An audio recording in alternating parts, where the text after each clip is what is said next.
Programang ito ay rated SPG. Striktong patnubay at gabay ng magulang ang kailangan. Maaaring may masiselang tema, lengguwahe, karahasan, sexual, horror o droga na hindi angkop sa mga bata.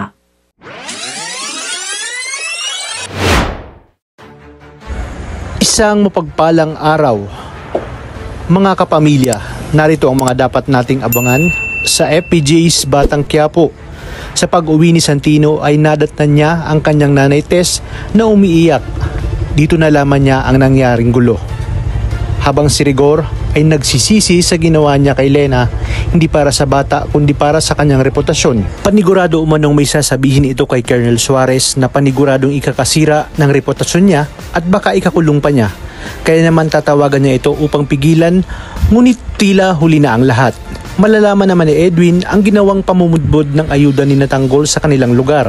Kaya naman sinabi ni Lucio na si Santino ang tanging susi upang malaman nila ang hideout ni Natanggol. Habang si Natanggol ay handang-handa nang bumalik ng pasugalan upang abangan si Tisay at isagawa ang kanilang plano. Iginiit naman ni Madonna na siya na lang ang maghahanap kay Tisay dahil baka landiin nito si Tanggol at baka bumigay pa ito. At narito ang mga highlights at recap sa Batang Quiapo. Langong-lago nga si Lena sa alak dahil sa mga sinabi sa kanya ni Rigor. Nalaman na rin ni Marsing at Nita na alam pala ni Lena ang iligal nilang gawain. Hanggang sa sumugod si Lena sa bahay ni Rigor at pilit na pinapalabas si Martes. Buti na lamang ay pinigilan siya ni Rhoda dahil alam niyang nakainom itong si Lena. Hindi pa nakontento si Lena dahil dumiretso na ito kay Colonel Suarez upang ibunyag ang mga sekreto ni Rigor patungkol sa kanya, at para mas lalong masira si Rigor ay gumawa ito ng napakalaking kasinungalingan tungkol sa pambubugbog nito at pangiinsulto kay Colonel Suarez dahil patabaing baboy nga daw ito na naghihintay lamang maambunan ng suhol galing sa mga ilegal na transaksyon.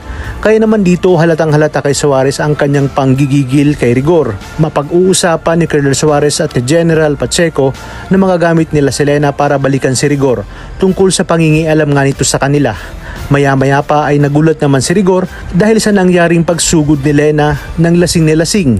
Agad niyang tinanong si Tess kung ano na naman ang nangyari.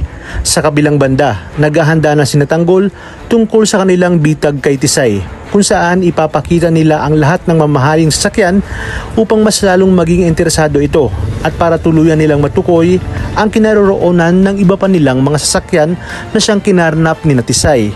Talagang kapanapanabik ang mga susunod tagpo dito lang sa nangungunang serye sa Primetime. Maraming salamat sa inyong panonood at pagpalain tayong lahat. Kapamilya.